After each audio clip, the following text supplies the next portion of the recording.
Alphonso de Albuquerque को भारत में पुर्तगाली शक्ति का वास्तविक संस्थापक क्यों माना जाता है? इसका ऑप्शन है उसने 1510 में बीजापुर के सुल्तान से गोवा जीता। दूसरा है उसने सबसे पहले भारत की खोज की। ये तो एलिमिनेट करते हैं।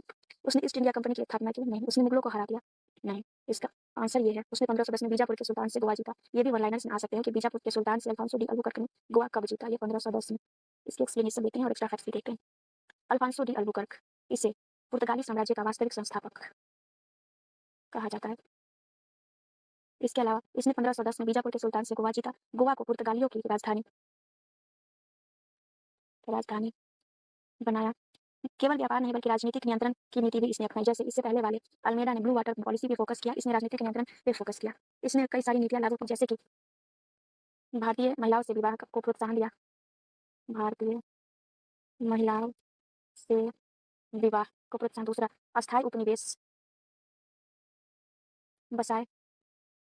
इसके अलावा इसने विभिन्न किलों का निर्माण करवाया जहाँ व्यापारिक कोठी बनाई जा सके। और सामरिक बंदरगाहों पर जो इंपॉर्टेंट समुद्रिक मार्ग के जहाँ बंदरगाह थे वहाँ कब्जा किया इसने। इसके अलावा इंपॉर्टेंट फैक्ट्स ये है कि गोवा लंबे समय तक पुर्तगालियों की राजधानी रहा। 1961 में भारत ने ऑपरेशन विजय द्वारा गोवा को मुक्त कराया। यहाँ लिखती हूँ 1961 में ऑपरेशन विजय द्वारा गोवा को मुक्त कराया गया।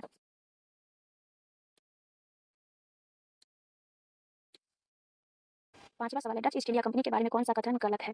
आइए इसे एलिमिनेट मेथड से सॉल्व करने का प्रयास करते हैं। उन्होंने अपनी पहली फैक्ट्री 1605 में मछलीपट्टनम में खोली। इसके अलावा दूसरा ऑप्शन, उन्होंने मसालों के बजाय सूती कपड़े के निर्यात को बढ़ावा दिया। बेदरा के युद्ध ने उन्हें अंग्रेजों से हरा दिया। उन्होंने गोवा पर कब्जा करके उसे अपनी राजधानी बनाई। यही होगा क्योंकि हमने पिछले सवाल में देखा कि गोवा पर कब्जा करके उसे अपनी राजधानी पुर्तगालियों ने बनाई थी, डचों ने नहीं। ऊपर के तीनों सही है। 1605 में मछलीपट्टनम में इन्होंने अपनी पहली व्यापारिक कोठी खोली थी। मसालों के बजाय सूती कपड़े के निर्यात को बढ़ावा दिया क्योंकि उस समय इंग्लैंड में या फिर कहे तो